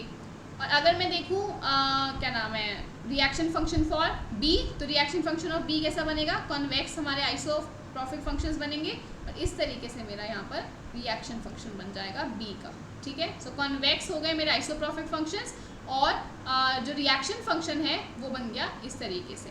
अब देखो अगर मैं बर्ट्रेंड की बात करूं तो बर्ट्रेंड जो है वो अज्यूम करता है कि जो आपके आइसोप्रोफिट फंक्शंस हैं इनके मिनिमम से कट होके जाएगा आपका रिएक्शन फंक्शन, ठीक है, मिनिमम है ना ये, इनका मिनिमम से कट होके जाएगा आपका रिएक्शन फंक्शन। लेकिन कूर्नो क्या अज्यूम करता था, कूर्नो कहता था कि आइसोप्रोफिट कर्व के मैक्सिमम से कट होके जाएगा। आपने फिगर्स बनाई होंगी, आप देख सकते हो, मैक्सिमम जो है आइसोप्रोफिट का उधर से कट कर कर जाता है आपका रिएक्शन फंक्शन, ठीक है। I hope this is clear to everyone, ये चीज़ आप ध्यान रखेंगे, देन इसके बाद आपका ये कंप्लीट हो जाता है, ठीक है। चलो, तो दिस इज योर बर्ट्रेंड का डुओपोली मॉडल। अब इसको हम देख लेते हैं, क्वेश्चन क्या पूछा गया था, which of the following holds for Bertrand's duopoly model, कौन सा सही है। So the reaction curves are derived from isoprophic maps which are convex to the axis. Yes, आपके reaction curves मैंने यहाँ पे आपको बताया ही, reaction curve कैसे बना है, by joining the minimums of the isoprophic functions जो कि मेरे convex हैं। तो this statement is right, ठीक है, first statement is right. Point of intersection of the two reaction curve reflect the stable equilibrium. Yes, ये मैंने आपको बताया, जहाँ पे reaction curve दोनों के intersect करेंगे A और B के, वहाँ पे हमको stable equilibrium मिल जाता है, ये भी ठीक है। Reaction curves are derive from isoprofit maps which are concave, no, ये कौन सा है हमारा, ये कूर्नो है, not Bertrand. The point of intersection of two reaction curves reflects unstable equilibrium, no, stable equilibrium मिलता है हमें। Next, firms behavioural pattern is such that they learn from the past experience, no, they do not learn from the past experience. यही तो बात है, मतलब इतने भोले हैं वो कि वो ये चीज़ समझ ही नहीं पा रहे हैं कि उनका प्राइस, अगर वो अपना प्राइस चेंज करेंगे तो सामने वाला भी चेंज करेगा। अपनी पिछली भूलों से वो नहीं सीखते हैं, जो पिछली भूलों से सीखते हैं वो कौन सा मॉडल है हमारा, चैम्बरलिन का मॉडल है, ठीक है। चैम्बरलिन के मॉडल में हम ये अज्यूम करते हैं कि जो सेलर है या जो प्रोड्यूसर है वो ये चीज़ समझ जाता है मार्केट के अंदर कि हाँ उसके एक्शन से एक रिएक्शन आने वाला है सामने वाली फर्म का, तो वो समझदार हैं इसके अंदर जो है सेलर्स चैम्बरलिन के मॉडल में। तो दिस इज ऑल्सो रॉन्ग, तो हमारा सही कौन सा हुआ, ये भी गलत था, ये भी गलत, ए एंड बी, यानी कि first option is the right option. Next question देखते हैं हम। आई होप आपको समझ में आ रहा होगा किस तरीके से हम इन क्वेश्चन को कर रहे हैं, अच्छे क्वेश्चन हैं ये हमारे, इससे हमें पूरा कॉन्सेप्ट समझ में आ रहा है, ठीक है। Next, suppose good 1 is taken on horizontal axis, good 2 on vertical axis, ठीक है भाई, गुड 1 हमने ले लिया यहाँ पे, गुड 2 ले लिया यहाँ पर। Then what happens to the budget line if price of good 1 doubles and price of good 2 triples, ठीक है। सो प्राइस ऑफ गुड 1 क्या हो गया है, डबल, प्राइस ऑफ गुड 2 क्या हो गया है, ट्रिपल हो गया है आपका, ठीक है। तो मैं आपको सारे केसेस समझाऊंगी, सिर्फ ये केस नहीं आपको समझाऊंगी, सारे केसेस आपको समझाऊंगी मैं कि कैसे आप इसको कर सकते हो सॉल्व, ठीक है। चलो, तो पहले हम एक नॉर्मल सी बजट लाइन बना लेते हैं यहाँ पर, ठीक है। ये मेरी बजट लाइन है, हम सबको पता है budget line is a straight line, downward sloping line, straight downward sloping line. Straight क्यों है ये हमारी? Because it slope is price ratio, prices हमारे कांस्टेंट होते हैं। Why is it downward sloping? क्योंकि अगर मुझे एक गुड की क्या कहते हैं, एक गुड को अगर मुझे ज़्यादा परचेज करना है तो दूसरे को मुझे कम करना ही पड़ेगा to remain at a given level of income. तो ये हमारा इस तरीके से बजट लाइन बन जाती है, ठीक है। तो बेसिक हमारे 11th-12th का कॉन्सेप्ट है, ये तो हमें पता है। अब वो हमसे पूछ रहा है कि इसको ना थोड़ा सा मैं फ्लैट बना देती हूँ ताकि हमको अच्छे से ऑब्जर्वेशन दिख सके, थोड़ा बड़ा और flat. This is my budget line AB। अब वो कह रहा है कि प्राइस ऑफ वन जो है वो डबल हो गया, यानी कि प्राइस ऑफ वन तो इंक्रीज हुआ है। हम सबको पता है कि अगर गुड वन का प्राइस जो है वो इंक्रीज करता है तो बजट लाइन कैसे रोटेट करती है? इस तरफ रोटेट करती है, ठीक है, क्योंकि अब मैं कम परचेज कर सकती हूँ। अगर P1 का प्राइस फॉल कर जाता है तो मेरी बजट लाइन कैसे रोटेट करती है? इस तरफ रोटेट करती है, ये भी हमको पता है। अगर मेरा प्राइस ऑफ गुड 2 चेंज होता है, ठीक है, अगर मेरा प्राइस ऑफ गुड 2 बढ़ जाता है तो मेरी बजट लाइन कैसे रोटेट करती है? नीचे की तरफ रोटेट करती है, क्योंकि अब मैं गुड 2 को कम खरीदूंगी। अगर मेरा प्राइस ऑफ गुड 2 डिक्रीज करता है तो अब मैं ज़्यादा खरीद सकती हूँ गुड 2 को, तो मैं इस तरीके से अपना वो कर दूँगी, ठीक है ना। तो आई होप ये सब रोटेशंस तो आपको याद ही होंगी। इसी तरीके से अगर इनकम इंक्रीज हो जाती है कंज्यूमर की तो एक पैरेलल शिफ्ट हो जाता था, और अगर इनकम कम हो जाती है तो एक पैरेलल शिफ्ट लेफ्टवर्ड्स हो जाता था, ये राइटवर्ड और लेफ्टवर्ड हो जाता था, ये इनकम इंक्रीज, ये income fall. I hope this is clear to everyone, है ना। तो इसी तरीके से अगर हम देखें, प्राइस ऑफ 1 डबल हुआ यानी कि बड़ा, प्राइस ऑफ 2 भी डबल हुआ और ट्रिपल हुआ यानी कि ये भी बड़ा, ठीक है, दोनों के प्राइसेस जो हैं वो बड़े हैं। तो हमारा देखो, पहले तो हमें समझना है कि किस तरफ आएगी मेरी बजट लाइन, लेफ्ट की तरफ आएगी या राइट की तरफ जाएगी, ठीक है। तो अब देखो यहाँ पर हुआ क्या कि प्राइस ऑफ 1 भी बढ़ गया और प्राइस ऑफ 2 भी बढ़ गया। प्राइस ऑफ 1 बढ़ने की वजह से क्या हुआ था? अंदर की तरफ आना चाहिए, है ना। और प्राइस ऑफ 2 बढ़ने की वजह से भी क्या हुआ कि अंदर की तरफ आना चाहिए कहीं पर, यही हुआ। लेकिन अब ध्यान से देखो कि x में जो चेंज है वो कम है, यानी कि 1 गुड में जो चेंज है वो कम है, लेकिन 2 गुड में जो चेंज है वो ज़्यादा है प्राइस में। तो जितना ज़्यादा प्राइस में चेंज उतना ही ज़्यादा डिमांड में भी चेंज आएगा आपका, मतलब परचेज जितना आप कर पाओगे उतना ही ज़्यादा उसमें भी चेंज आएगा आपका। तो डेफिनेटली आपका जो ज़्यादा शिफ्ट आएगा वो किस में आएगा? y एक्सिस पे आएगा, है ना, क्योंकि गुड 2 का जो प्राइस है वो ज़्यादा चेंज हुआ है, वो ट्रिपल हो चुका है, डबल से भी ज़्यादा है, ट्रिपल हो चुका है। तो जो आपका y एक्सिस के ऊपर चेंज आएगा वो ज़्यादा होगा और जो x एक्सिस पे चेंज आएगा वो कम होगा। आपको पूरा मेजर करने की ज़रूरत नहीं है, बट आप सिंपली देख लो कि इतना आपने सोचा कि चलो ट्रिपल हुआ है तो मैं इतना कम करूँगा, a डैश पे पहुँचूँगा, और b मतलब x एक्सिस के ऊपर मेरा कम इतना हुआ है, ठीक है, तो मैं इसको b डैश कर देती हूँ, तो मेरा इतना कम हो जाएगा अगर मेरा प्राइस ऑफ गुड 1 डबल हुआ है। अब इन दोनों को ज्वाइन करूँगी तो मुझे क्या मिलेगा? मेरा न्यू बजट लाइन मिलेगी। अब आप ध्यान से देखो, this is not parallel, parallel नहीं है ये, इतना यहाँ का जो डिस्टेंस है वो कम है, यहाँ का जो डिस्टेंस है वो ज़्यादा है। पैरेलल का मतलब क्या होता है? Distance is constant. तो डिस्टेंस हमारा क्या है यहाँ पर? कम, डिस्टेंस एक जगह पे कम है, दूसरी जगह पे हमारा ज़्यादा हो जा रहा है, ठीक है। तो अभी मेरी कैसे दिख रही है बजट लाइन यहाँ पर, ये हमको समझना है। बजट लाइन मेरी दिख रही है फ्लैट, फ्लैट दिख रही है ना, एकदम बैठी हुई दिख रही है मेरी बजट लाइन। मैं इसको थोड़ा और क्लियर करके आपको दिखा देती हूँ ताकि आपको अच्छे से समझ में आ जाए।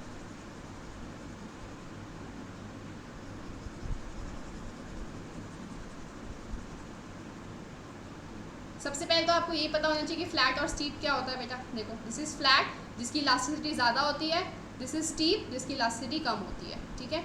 अब एक चीज़ और समझ लो, ये पहले आपके पेपर में आया हुआ है, या तो 2023 के जनवरी अटेम्प्ट का था, मतलब फेब्रवरी अटेम्प्ट का, या फिर ये आपका जून अटेम्प्ट ऑफ 2022 में क्वेश्चन आया था फ्लैट और स्टीप से रिलेटेड। तो जो फ्लैट है इसकी इलास्टिसिटी ज़्यादा होती है, इलास्टिसिटी इज़ मोर देन 1, लेकिन जो इसका स्लोप है वो लेस होता है, ठीक है। अगर मैं इसकी बात करूँ स्टीप की, तो स्टीप में जो इलास्टिसिटी होती है वो आपकी कम होती है, लेस देन 1, लेकिन आपकी जो स्लोप है वो ज़्यादा होता है, मोर। ये आपको ध्यान रखना है, ठीक है। तो इलास्टिसिटी कम, स्लोप ज़्यादा, इलास्टिसिटी ज़्यादा, स्लोप कम, ये आपको ध्यान रखना है, ठीक है। चलो अब इसको मैं दोबारा से बना के दिखाती हूँ आपको यहाँ पर बड़ा करके। So this was my initial budget line AB। मेरा ट्रिपल हो चुका है इसका प्राइस, तो ये ज़्यादा कम हो जाएगा। इसका मेरा डबल हुआ है प्राइस, तो मेरा ये थोड़ा कम रहेगा। इन दोनों को मैं ज्वाइन कर देती हूँ। तो देखो मेरी जो बजट लाइन है वो किस तरीके की दिख रही है, फ्लैट दिख रही है, स्टीप तो दिख नहीं रही, फ्लैट दिख रही है। तो मेरा आंसर क्या होना चाहिए, that my budget line is becoming flatter. लेकिन सोचो, ये तो मैं आपको कह रही हूँ कि फ्लैट दिख रही है, लेकिन हो सकता है कुछ ऐसे बच्चे हो जो विजुअलाइजेशन से ना समझ पा रहे हो कि ये फ्लैट है। तो इसका मतलब क्या है कि मतलब फ्लैट कब होगा या स्टीप कब होगा, उसके लिए एक छोटा सा फॉर्मूला है, वो आप लिख लीजिए, आपको समझ में आ जाएगा। When change in horizontal intercept, change in horizontal intercept is less than the change in vertical intercept, तो बजट लाइन कैसी हो जाती है, फ्लैट हो जाती है, या कर्व, कोई भी कर्व फ्लैट हो जाता है, ठीक है। ऑपोजिट इसका क्या होगा, if change in horizontal intercept is more than the change in vertical intercept, तो आपका जो कर्व है वो स्टीप हो जाता है, ठीक है। अब हॉरिजॉन्टल है, वर्टिकल इंटरसेप्ट क्या है मैम, हॉरिजॉन्टल इंटरसेप्ट होता है जहाँ पे आपका कर्व एक्स एक्सिस को कट करता है, ठीक है, यहाँ पे एक्स एक्सिस को। वर्टिकल इंटरसेप्ट होता है जहाँ पे आपका कर्व वाई एक्सिस को कट करता है, ठीक है। तो अब देखो आपका वाई एक्सिस में जो चेंज आया है इंटरसेप्ट का वो ज़्यादा है, ठीक है। तो यानी कि चेंज इन वर्टिकल आपका जो इंटरसेप्ट है वो ज़्यादा है, ठीक है, और जो हॉरिजॉन्टल में चेंज आया है वो कम है, एक्स एक्सिस पे जो चेंज आया है वो कम है। तो आपका फर्स्ट केस लगेगा, दैट मीन्स आपकी जो बजट लाइन है वो फ्लैट हो गई है, ठीक है। तो अगर आपको विजुअलाइजेशन नहीं समझ में आता, आप इस तरीके से भी कर सकते हो, इस फॉर्मूला को लगा के। I hope this is clear to everyone. आगे बढ़ते हैं अब हम। अच्छा, मैंने यहाँ पे जगह छोड़ी थी, ओह शिट, चलो कोई बात नहीं, ठीक है। आई होप ये सबको क्लियर हो चुका होगा। अब हम आगे बढ़ते हैं। अच्छा, इसी तरीके से एक और केस भी देख लेते हैं। चलो एक और केस, अगर प्राइस ऑफ गुड 1 ट्रिपल हुआ होता, प्राइस ऑफ गुड 2 डबल हुआ होता, तो यानी कि अब आपको बनाने की भी ज़रूरत नहीं है, आप देख के इसको बता सकते हो। अगर मेरा 1 के प्राइस में ज़्यादा चेंज है तो इसकी शिफ्ट भी ज़्यादा हुआ होगा, इसका अगर प्राइस में कम चेंज है तो इसका शिफ्ट भी कम हुआ होगा, यानी कि हॉरिजॉन्टल इंटरसेप्ट में मेरा ज़्यादा चेंज है ना, हॉरिजॉन्टल यानी कि एक्स एक्सिस पे जो मेरा चेंज है वो ज़्यादा है एज़ कम्पेयर टू वर्टिकल। तो ये कौन सा केस हो गया, सेकंड केस हो गया ये वाला, तो मेरा कर्व स्टीप हो जाएगा। अब आपको बना के भी देखने की ज़रूरत नहीं है, आप सिंपली इस फॉर्मूला को लगाओ, आपका आंसर आ जाएगा, ठीक है। आगे देखते हैं। विच of the following is not a characteristic of market structure. अब देखो इस वर्ड पे बहुत ध्यान देना है, नॉट।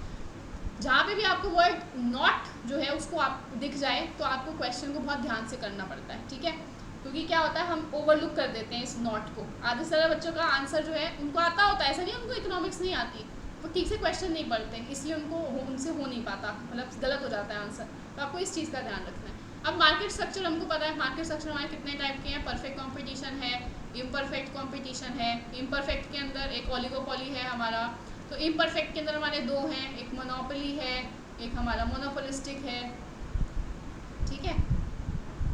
इन सबको मैं अच्छे से एक्सप्लेन कर चुकी हूँ ऑलरेडी अपना अनअकैडमी क्लासेस के ऊपर।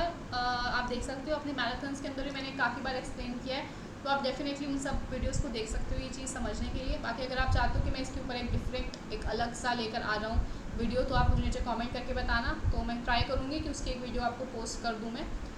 बाकी अगर वो कह रहे हैं कि मार्केट स्ट्रक्चर को कि क्या क्या कैरेक्टरिस्टिक नहीं होती, तो सबसे पहला है डिग्री ऑफ बायर्स कॉन्सेंट्रेशन। तो ये तो होता है परफेक्ट कंपटीशन में मेरे बायर्स कैसे होते हैं, वेरी लार्ज। मोनोपोली में सेलर कितने होते हैं, 1। मोनोपोलिस्टिक में सेलर कितने होते हैं, लार्ज। ओलिगोपोली में सेलर कितने होते हैं, फ्यू, ठीक है।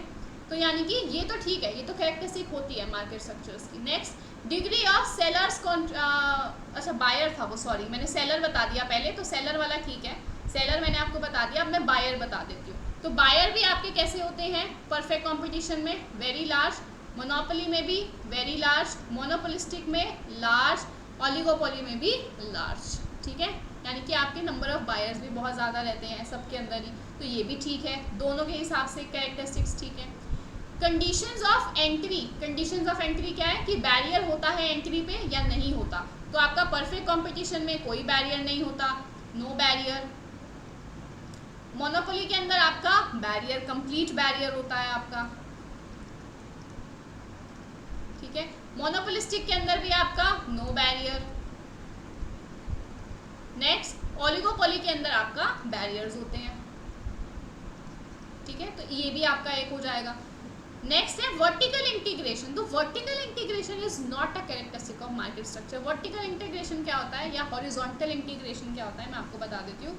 दो तरीके की इंटीग्रेशन का मतलब क्या होता है, जुड़ जाना, ठीक है। वर्टिकल इंटीग्रेशन का क्या मतलब है कि इस तरीके से जुड़ जाना, ठीक है, और हॉरिजॉन्टल इंटीग्रेशन का क्या मतलब है, इस तरीके से जुड़ जाना। तो इसका मतलब क्या है, फॉर एग्जाम्पल आप एक क्लॉथ मैन्युफैक्चरिंग कंपनी है, ठीक है। आप यहाँ से कॉटन टेक्सटाइल मतलब कॉटन की एक वो है आपकी फैक्ट्री है, उससे आप क्या करते थे, रॉ मटेरियल लेते थे और अपनी क्लॉथ मैन्युफैक्चर करते थे। अब आपने क्या किया, इसको जो कॉटन फैक्ट्री है इसको आपने खरीद लिया, ठीक है। तो आपने क्या किया है, वर्टिकल इंटीग्रेशन किया है, यानी कि आपने एक डिफरेंट काइंड ऑफ इंडस्ट्री के अंदर आपने क्या कर लिया, मतलब सेम काइंड ऑफ इंडस्ट्री के अंदर आपने क्या कर लिया है, वो कर लिया है, इंटीग्रेट कर लिया है, आपस में एक दूसरे के साथ आप जुड़ गए हो। दिस इज वर्टिकल इंटीग्रेशन, ठीक है। ऐसे ये तो आपने अपवर्ड किया, अब डाउनवर्ड भी कर सकते थे। क्लॉथ मैन्युफैक्चरिंग के बाद आपका हो सकता है यहाँ पे किसी का रिटेल का बिजनेस हो, ठीक है, या होलसेल का बिजनेस हो, आपने उसका बिजनेस खरीद लिया। सो this is also vertical integration. ये चीज़ समझ में आ रही है, this is vertical. Horizontal integration क्या हो जाएगा कि आप एक क्लॉथ मैन्युफैक्चरिंग कंपनी हो, आपने एक फॉर एग्जांपल आप कॉटन क्लॉथ मैन्युफैक्चरिंग इंडस्ट्री हो, आपने एक सिल्क क्लॉथ मैन्युफैक्चरिंग वाले को और एक आपने जूट क्लॉथ मैन्युफैक्चरिंग वाले के साथ आपने इंटीग्रेट कर लिया, उनकी कंपनी आपने खरीद ली। तो this is horizontal integration. I hope ये आपको समझ में आ रहा होगा किस तरीके की मैं बात कर रही हूँ, ठीक है। चलो आगे देखते हैं। तो ये तो हो गया हमारा। Yes, this is also very important. ये मैं आपको स्टार्टिंग से ही बोलती आ रही हूँ, from the very first marathon of micro economics. मैंने आपको बोला है कि प्राइस डिस्क्रिमिनेशन बहुत ज़्यादा इंपॉर्टेंट है, तो इसको भी आप अच्छे से नोट डाउन कर लो। वैसे मैंने पहले नोट डाउन करवाया हुआ है मैराथन में, बट स्टिल आपको पूरी मैराथन देखनी पड़ेगी। उससे अच्छा है कि मैं आपको यहाँ पर नोट डाउन ही करवा देती हूँ, different types of price discrimination, ठीक है। तो इसको आप नोट डाउन कर लीजिएगा, आपको क्लियर हो जाएगा। सारे price discrimination, first degree, second degree, third degree, सब मैं आपको यहाँ पर लिखवा दूंगी। आपको बस इसको नोट डाउन करके समझ लेना है कि ये क्या है, और इसको याद रखना है थ्रू आउट, क्योंकि आप कोई भी पेपर देने के लिए जाओगे ना, आपको मिलेगा ही मिलेगा ये, ठीक है। चलो, सबसे पहला है आपका यूनिफॉर्म प्राइसिंग।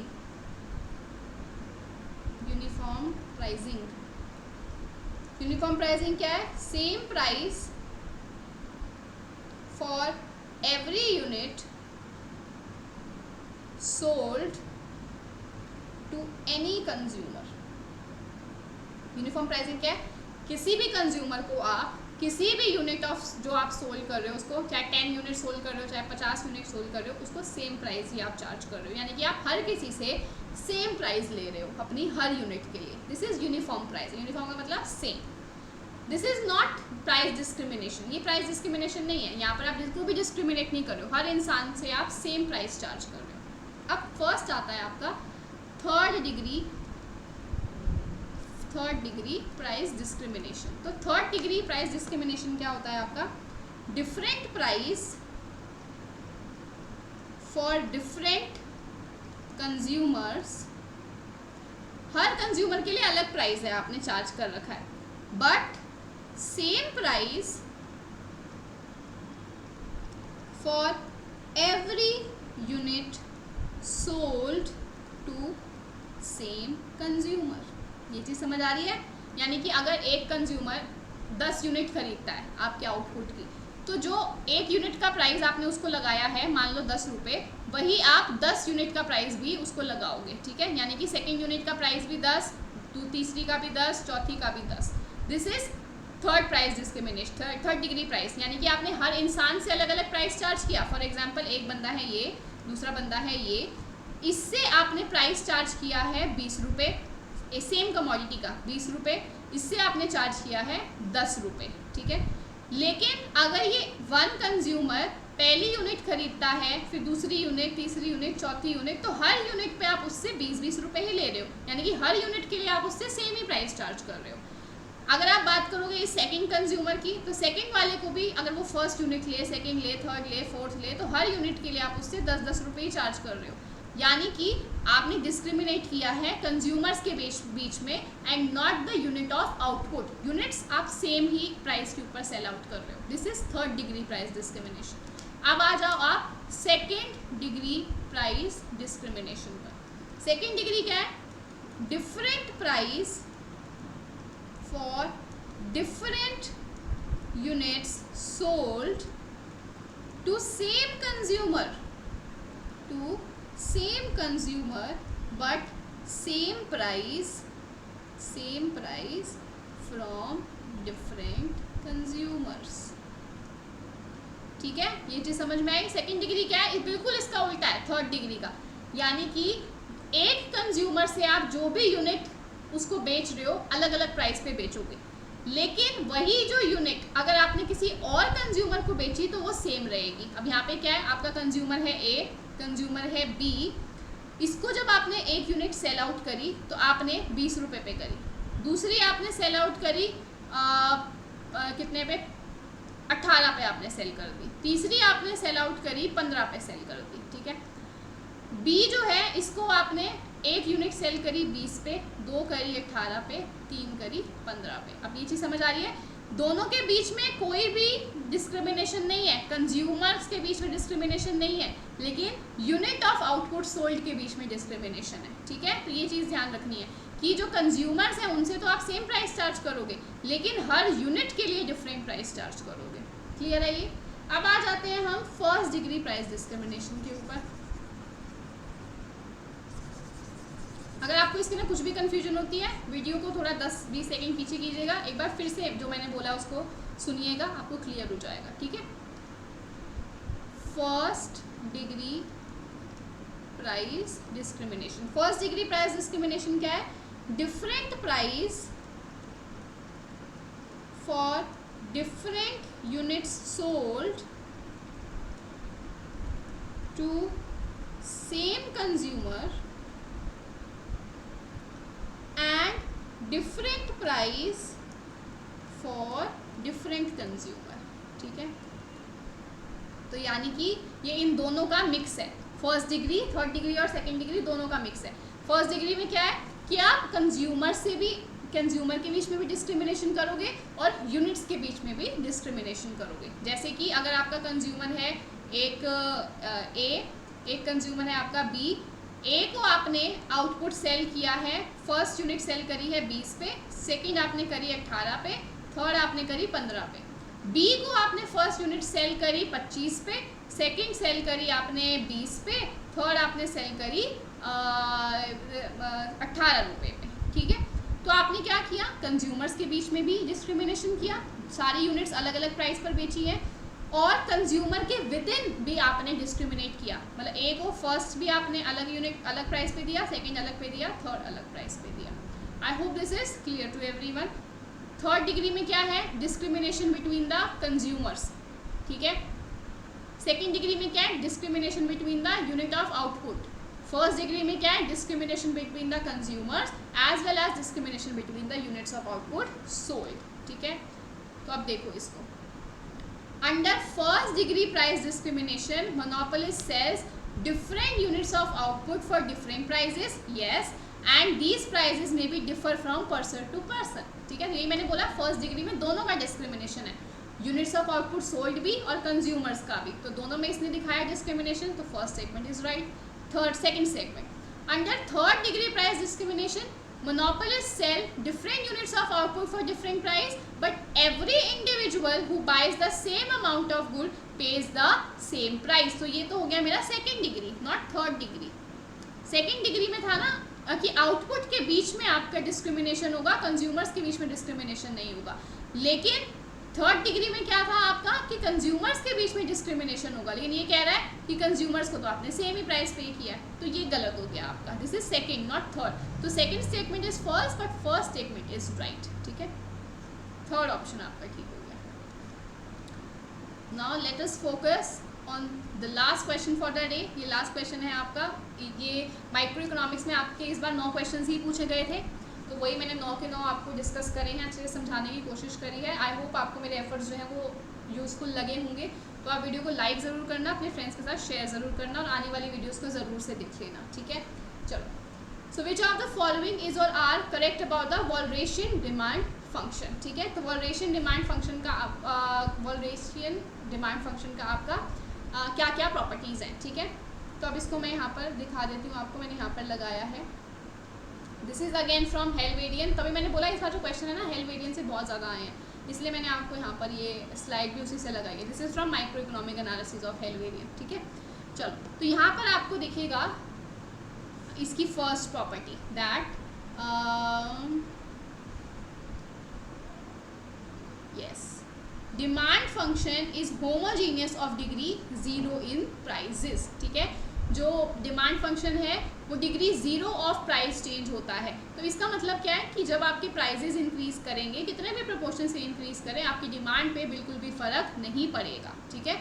0 का क्या मतलब होता है, यही तो मतलब है ना, यही मतलब होगा आपका।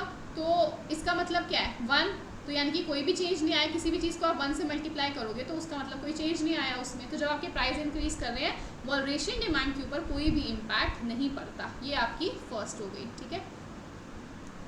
तो यहाँ पे इसके ऊपर आ जाते हैं हम।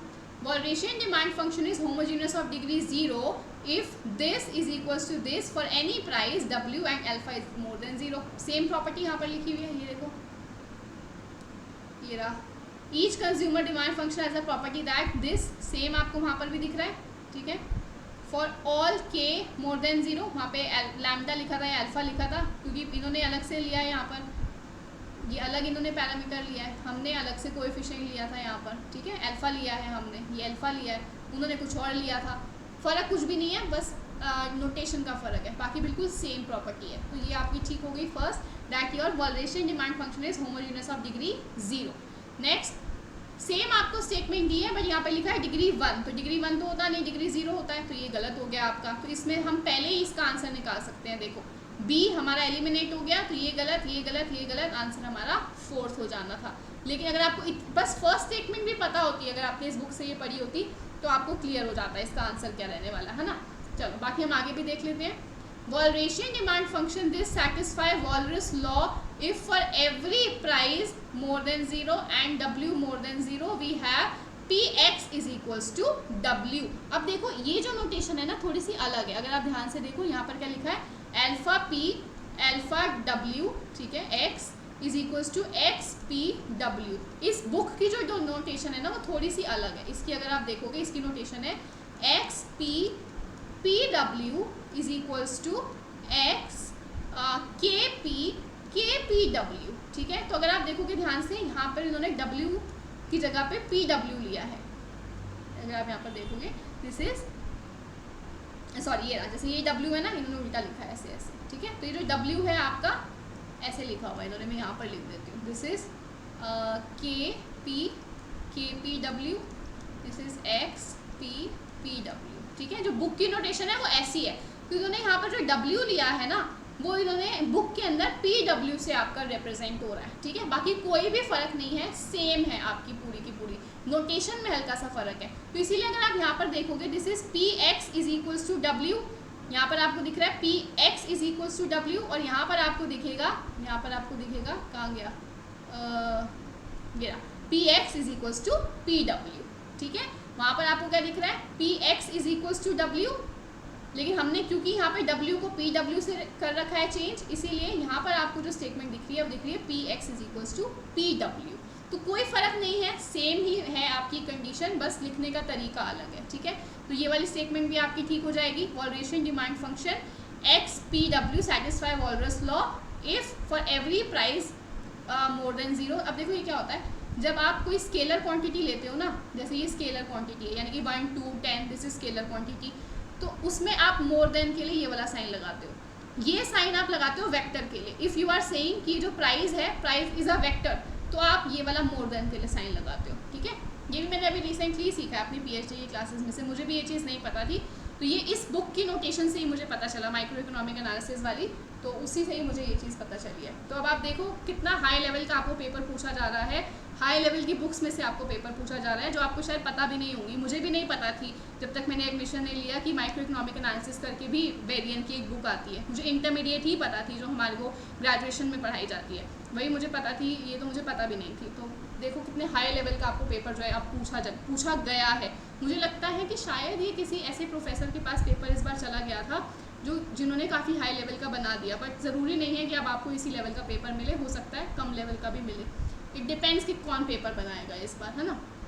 Next, walrus law says consumer fully expense his wealth. Yes, walrus ये अज्यूम करते हैं कि जो कंज्यूमर है वो अपनी पूरी वेल्थ को खर्च कर देता है।